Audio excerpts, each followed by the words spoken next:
In the wake of the news that Bron is getting tired of the Lakers, news stories came out that the Lakers actually are just getting tired of Bron. More posturing, more teams trying to get leverage. You got the Bron side trying to get leverage. You got the Lakers being like, we don't care if you leave. We're the purple and gold. This is what Mark Stein wrote. Tremendous article. It's equally fair to wonder how much LeBron James is alienating the Lakers in the process. Pelinka has the unwavering support of Lakers owner Jeannie Buss and is firmly entrenched as a pillar in the club's four-pronged brain trust alongside Buss and the power couple of Kurt and Linda Rambis. That is a sentence, isn't it? Wow. For all of the what? So the brain trust, really quick before we keep going back to this quote. The brain trust is as follows. Rob Pelinka, Jeannie Buss, Kurt Rambis, and his wife, Linda Rambis, and we're calling that a brain trust? Jesus Christ. Is that not one of the most overestimated? I don't even, that could be a whole other separate comment another time. That's more than we need to dig into right now because I'm just processing this in real time. Put a pin in that. We'll go back to that. We will return back to that. Linda, I didn't even know Linda Rambis was in the picture for her to be a part of the brain trust. This is just so much of a departure from the episode. We got to keep going. For all of the justified credit James deserves for hauling the Lakers out of the worst period in franchise history, Linda Rambis stealing them through the tragedy of Kobe Bryant's death and delivering a championship after a hard-to-believe 6 straight seasons out of the playoffs, continued shots at Pelinka might not be so swiftly forgotten. Remember, this is important. Remember, this is an organization that cut ties completely with Lakers icon Jerry West, who has a legit claim to greatest Laker ever status. He has a fucking statue outside of Staples Center, Crypto.com Arena, and they wouldn't even give him season tickets. They stole his season tickets away. And they're saying, yo, you don't think we know how to be gangsters over here? The greatest Laker in Laker history hates our fucking guts. Player, GM, has a statue outside. Like one of the greatest human beings to ever walk in purple and grow. Like the fucking logo. We have turned our backs on him. If you don't think we will turn our backs on you, you're crazier than crack, homie. Like crazier than crack. They said, if West can be, if you want to fuck with Linda Ramos, that's where we draw the line. Excuse me. We mentioned strays. And Rich Paul got caught in one amidst all of the LeBron James drama. News broke that Rich Paul was very upset with the Lakers for not pulling the trigger on Russ and the Lakers' only first-round pick for clutch client John Wall. I mean, it just gets weirder and weirder, doesn't it? In a desperate effort to both salvage anything from the season, but also salvage his client's career. Because John Wall is sitting on ice, where the Houston Rockets are saying, we are not playing you, we're playing all our young guys, and John Wall is just disintegrating into dust over there. Typically, things did not, as you might imagine, go well for Rich Paul after that story came out, given the fact that probably LeBron James is looking around saying, this is a whole lot of shitstorm I'm involved in, and now more news that puts me in a bad light when my legacy is very clearly on the line. Because LeBron, at the All-Star game, is trying to get into that rarefied air of Michael Jordan, which he will probably never, ever get into. But it was so bad that Rich Paul had to get to the point where he had to back channel to guys like Stephen A. Smith. Yes, to try to force the narrative that, listen, none of that is true. I didn't want us to get John Wall because he's my client. I want us to get John Wall because, well, excuse me, it's not us. I don't work for the Lakers. I don't know what you mean. I wanted the Lakers to get John Wall, not because he was my client, but because it was the best thing for the organization and for my clients. As The Athletic noted, the marriage between the Lakers and James is in a precarious spot.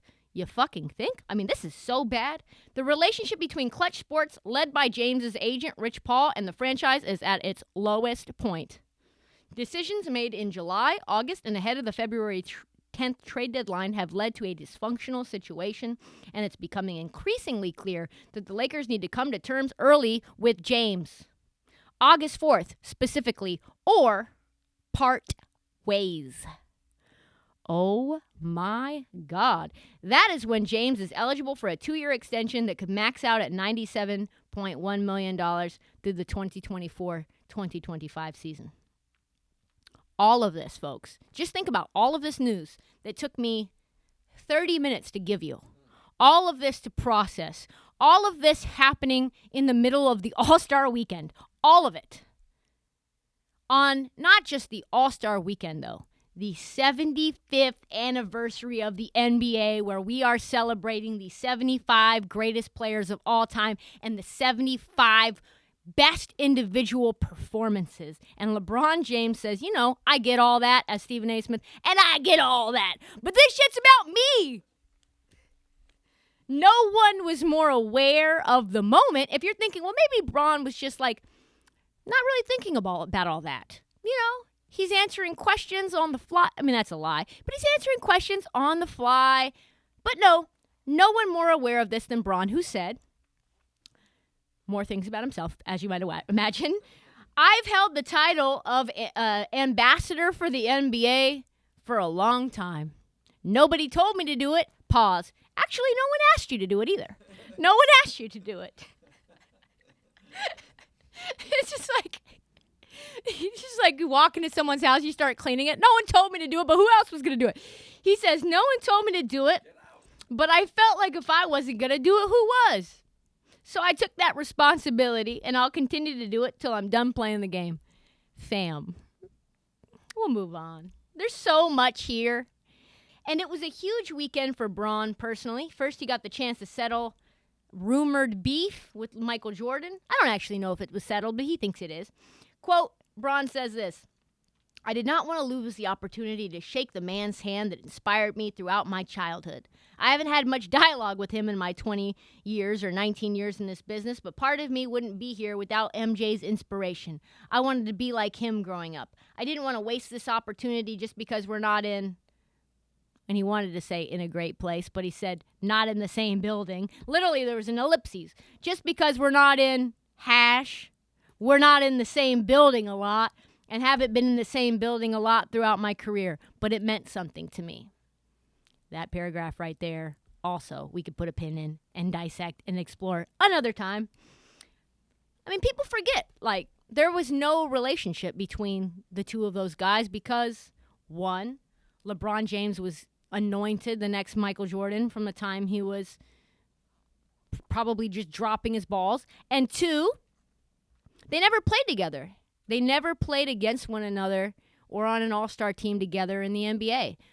As soon as Michael Jordan retired was the next year, 3 months later, LeBron's rookie year. And people forget that because there was like such a small crossover where that time, that era, they were both around the league. So, what did all of this... Oh, yeah, by the way, Bron did hit the game-winning shot in the All-Star game, which I mentioned earlier in the show. A turnaround jumper, fadeaway, against the double team, a la Michael Jordan fashion, and then said that after, his fadeaway was inspired by Michael Jordan, to which I reply, if you were to say that to Michael Jordan's face, Michael Jordan would say, everything you've ever done in your entire life is inspired by me. Like, so this All-Star game fadeaway, thank you very much, but your movie career, your shoe career, your 23 plastered on your jersey for almost your entire, everything you've ever thought about doing around the game of basketball, globally, locally, with Nike, all of that was inspired by me. And that would be the fucking truth. So nice try, LeBron, but like until you say that, you're not going anywhere with Michael Jordan. So anyway, what did this Bron drama do this weekend? Well, one, it solidified the fact that probably the Lakers are not going to make the playoffs. Probably the Lakers are in disarray. And as much as we want to let this moment and all these quotes and all these headlines go to the wayside, I think we all sort of in the heart of hearts know that this relationship is irreparable. There is too much smoke, too much for there to not be anything. And even if LeBron stays in LA, who knows? There's a certain head coach that he wanted to coach the Lakers that is over in LA as well for the Clippers. And the Clippers with Jerry West, who would love to fuck the Lakers in every way possible. They've got picks. Not picks, but they have Paul George. They have Kawhi Leonard. Who knows? If LeBron James decides he wants to go to the Clippers, he will be in a Clipper uniform. So I think that is going to be an interesting storyline to watch going forward. And as much as it's like over now, it's really not over now. It's just bubbling underneath the surface. And second, yeah, it's just now beginning. And second, I think it's the first time that we can all be philosophers about what it means to be in the LeBron James business.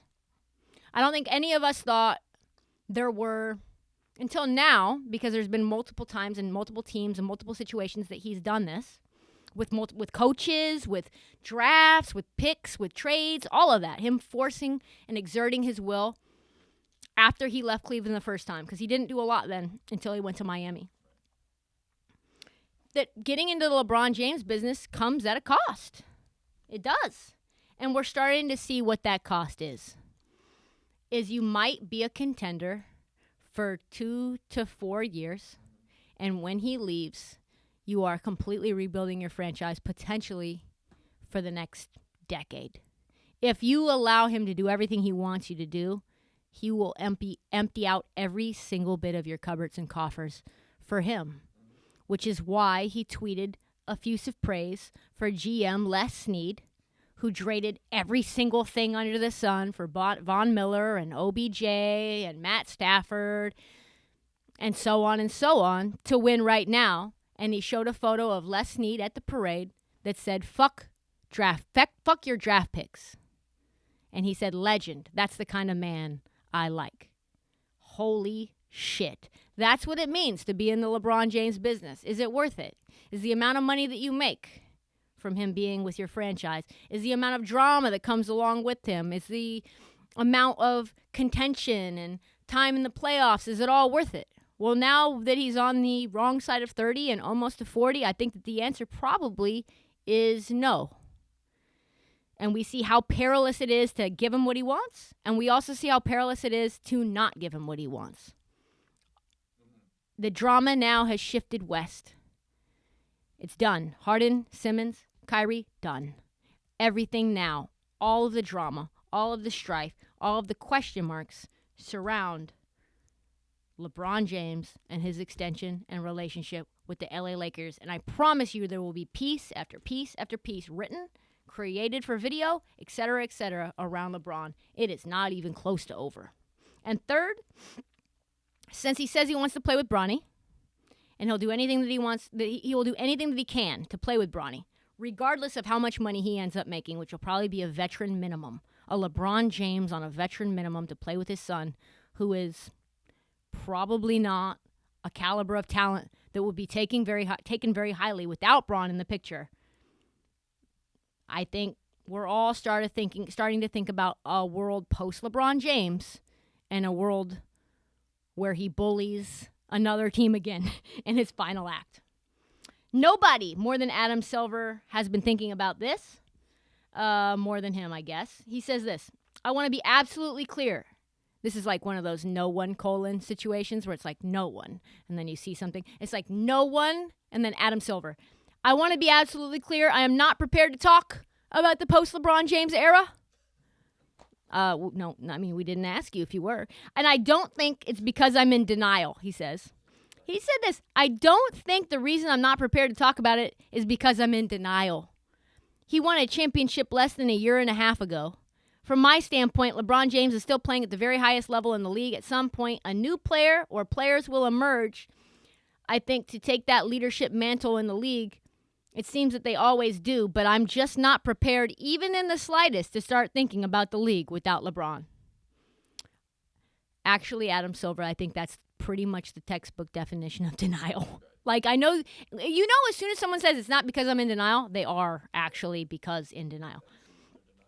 Bronny James, though, for anybody who's looking for the shred of good news, Bronny James will not be in the NBA before the 2024-2025 season. So we know we have at least 3 more years of the LeBron James era and the LeBron James drama.